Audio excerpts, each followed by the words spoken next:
안녕하세요. 중년의 사연입니다. 이 세상을 이끄는 모든 중년을 응원하며 중년들의 이야기를 시작하겠습니다. 누나를 찾아 거실로 나왔습니다. 거실에 있어야 할 친구 역시 없었습니다. 누나 친구가 있는 방에 조심히 노크를 하니 역시나 없었습니다. 전 화장실로 가서 대충 세수만 하고 집을 나섰습니다. 아직 출근을 하기에는 2-3시간 남아 있었기에 전 목욕탕에 들러 목욕을 하고 집에 가서 밥을 대충 먹은 뒤 가게로 향했죠. 친구는 벌써 나와서 맥주를 냉장고에 넣고 있었습니다. 친구는 제게 어제 좋았냐며 키득키득거리며 절 약올리고 있었습니다. 전 머쓱함에 들었냐고 물었고 친구는 그렇게 시끄러운데 누가 모르겠냐는 거였습니다. 어젯밤 우린 서로에게 집중하느라 주변 상황은 전혀 생각하지 못했었나 봅니다. 대충 얼버무린 저는 친구와 함께 가게 정리를 마치고 손님이 오길 기다리고 있었습니다. 친구와 이런저런 얘기를 하던 중 친구가 비밀 하나를 털어놓았습니다. 그의 말에 따르면 여기 다니는 대부분 아가씨들은 2차를 나간다는 것이었습니다. 어제는 따로 2차를 데리고 간 손님이 없어서 그렇지 그런 손님이 오면 대부분의 아가씨들은 따라 나간다는 거였습니다. 친구 말대로라면 가게에서 죽어라고 손님들 비유 맞춰가며 먹기도 싫은 술을 마시며 번 돈이라곤 고작 10만원 남짓이나 밖에 나가 2차를 한 번 하면 20만원이라는 큰 돈을 벌 수 있다는 것이었습니다. 아무리 돈이 좋다지만 어린 제 머리로는 이해가 가질 않았습니다. 그때 갑자기 어제 일이 떠올랐습니다. 전 친구에게 어제 야식 같이 먹은 누나들도 2차를 나가냐고 물었습니다. 친구는 조심스럽게 누나들은 아직 2차 나가는 거 한 번도 본 적이 없다 하였습니다. 전 다행스러운 마음에 이내 평온을 되찾아가고 있었습니다. 그때 마침 첫 번째 손님이 들어왔습니다. 덩치가 큰 두 건장한 남자들이었습니다. 인상도 별로여서 조폭 영화에나 나올 법한 얼굴들이었습니다. 손님으로 오신 두 분은 사장님들의 친구분들이라 하였습니다. 친구는 아가씨들이 모여있는 같은 건물에 있는 숙소에 전화를 하였습니다. 조금 후 어제와 같이 7명의 누나들이 내려왔습니다. 거기엔 어제 저와 뜨거운 사랑을 나눈 누나도 같이 있었습니다. 누나는 핑크색의 짧은 원피스를 입고 있었습니다.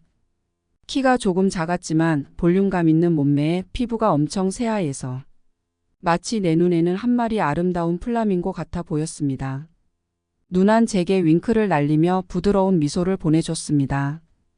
또 한 번 심장이 나대기 시작했습니다. 아가씨들이 들어가고 5명의 아가씨가 나왔고 누나는 나오질 않았습니다. 제가 봐도 미모가 탑이기에 역시나 손님들에게 인기가 많은 것 같았습니다. 친구는 싱글벙글하며 방에서 나왔습니다. 팁으로 5만원을 받았다며 자랑하는 것이었습니다. 중간에 술 추가하면 저한테 들어가라고 하였습니다. 사장님 친구분들이 가끔 오시는데 올 때마다 돈을 뿌리고 간다며 아주 좋아했습니다. 술을 추가시켜 술을 가지고 들어가니 덩치가 크고 험악하게 생긴 손님 옆에 누나가 앉아 있었습니다. 워낙 덩치가 크다 보니 그 옆에 앉아 있는 누나는 초등학생처럼 작아 보였습니다.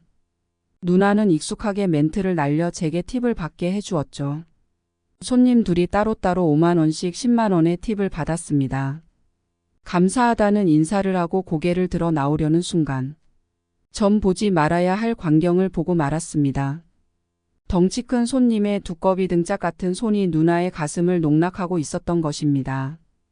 누나는 그런 손님의 손을 부드럽게 잡아서는 술잔을 건네주었습니다.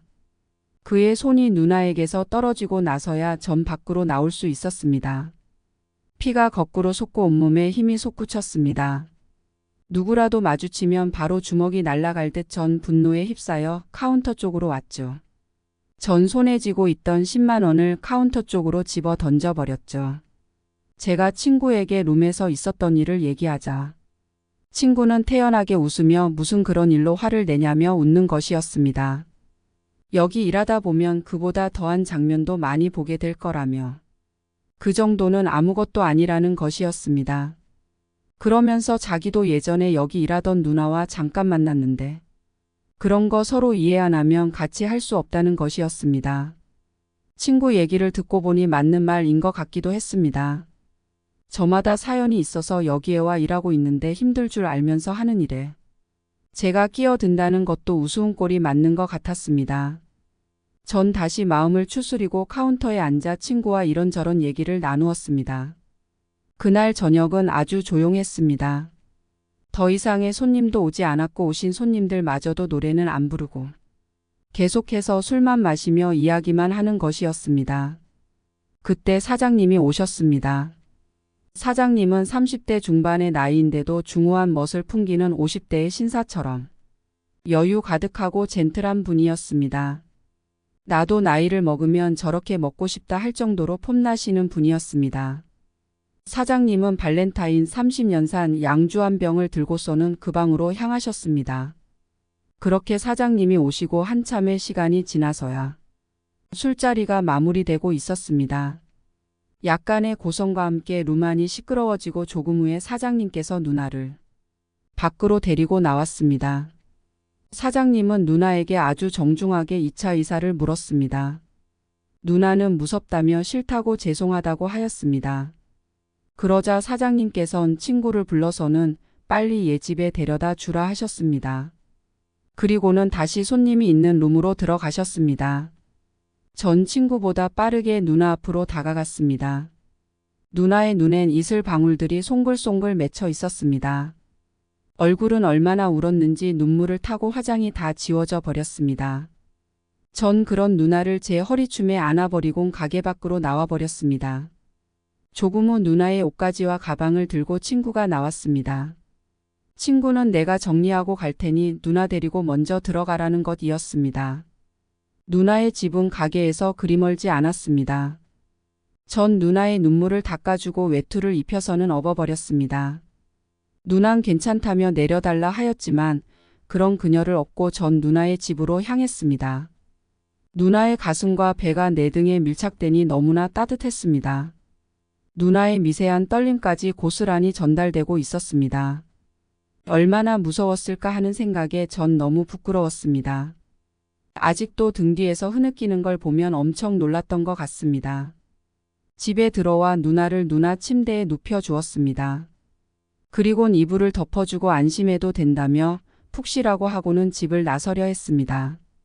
누나는 떨리는 목소리로 제게 안 가면 안 되냐며 혼자 있기 무섭다 하였습니다. 전 누나의 친구가 올 때까지 있어준다 하고 그녀의 옆에 누웠습니다. 누난 내 팔을 베개 삼아 소곤소곤 잠이 들고 있었습니다. 누나는 잠결인지 절 더 꽉 안으며 제게 몸을 밀착시켰죠. 누나를 달래주려 왔는데 머릿속에 갑자기 음란마귀가 쳐들어와 버렸습니다. 누나의 숨소리가 내 귀에 선명하게 느껴지고 있었습니다. 가슴은 내 어깨를 밀착하고 있었고 오른팔은 내 가슴을 가로질러 있었으며 오른쪽 다리는 제 왼다리 위에 걸쳐져 있었습니다. 난 어제와 같이 애국가를 열심히 불러댔습니다. 이 상황을 헤쳐나갈 수 있는 힘이 있어야 하는데 전 없었던 것 같습니다. 그렇게 애국가를 4절까지 10번 정도 불렀을 때였습니다. 그녀의 숨소리 패턴이 바뀌기 시작하였습니다. 조금씩 빨라지는 그녀의 숨소리에 저 또한 거칠게 숨을 몰아 쉬었습니다. 누나의 손이 갑자기 내 아래를 향하였습니다. 전 깜짝 놀라 소리를 지를 뻔했습니다. 누난 그런 나를 옆에서 지그시 바라보고 있었습니다. 난 미안하고 설레는 마음으로 그런 그녀를 안아주었습니다. 그렇게 우린 다시 한번 뜨거운 사랑을 나누었습니다. 조금 후 누나의 친구가 돌아왔고 전 누나의 친구에게 오늘 있었던 일을 얘기해주고는 누나 집을 나와 집으로 향했습니다. 평범하게 일하고 퇴근하고를 반복하며 며칠의 시간이 흘렀습니다. 누나는 제게 일 마치고 야식집에서 데이트를 하자 하였습니다. 전 좋다고 하였고 친구도 자기도 꼽살이 끼면 안 되냐며 보챘습니다. 우린 같이 가자고 하였고 누나도 누나 친구와 함께 저번처럼 넷이 보자 하였습니다. 일찍 일을 마치고 야식집에서 만난 우리는 닭도리탕과 게장을 시켜놓고는 즐거운 술자리를 시작하였습니다. 이런저런 얘기가 오가며 누나의 친구는 제게 누나가 좋으면 정식으로 사귀는 게 어떻냐며 제안을 하였습니다. 제 마음은 이미 그녀에게 흠뻑 빠져 있는데 무슨 소리를 하냐며 되물었죠. 그러자 그녀의 입에서 믿기 힘든 말이 나오고 말았습니다. 그녀가 말하길 누나는 제가 알바 시작하기 전에 제 친구와 잠시 만나는 사이였다는 겁니다. 그리곤 누나를 바라보며 얘기 안 했어 이렇게 물어보는 것이었습니다.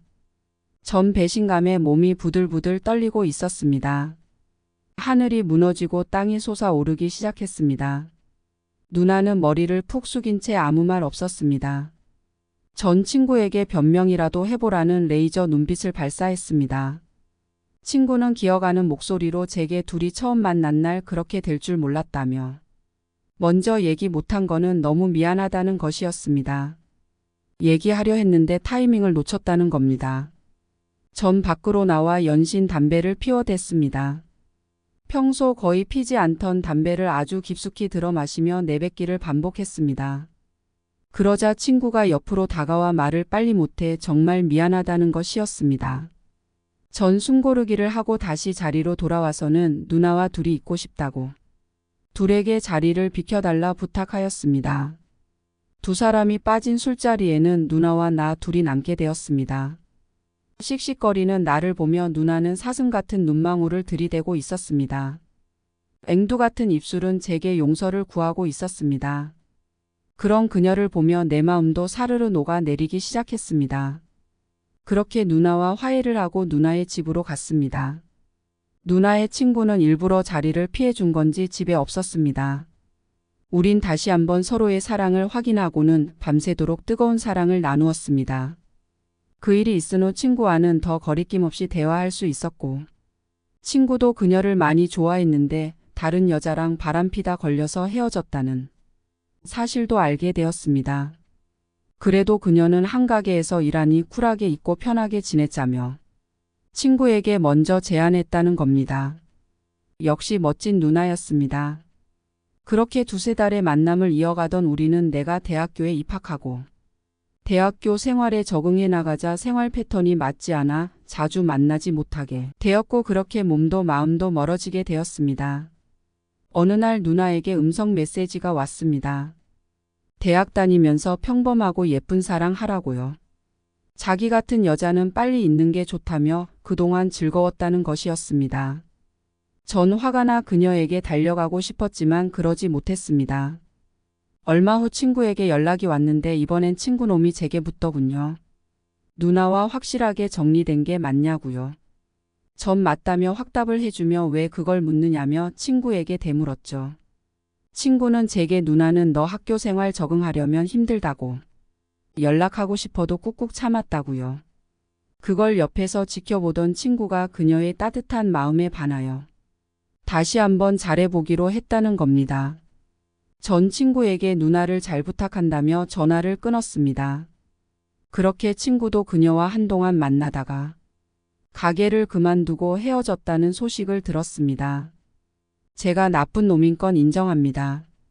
그녀는 나의 여친이었고 친구의 여친이었습니다. 그녀는 우리의 여친이었습니다.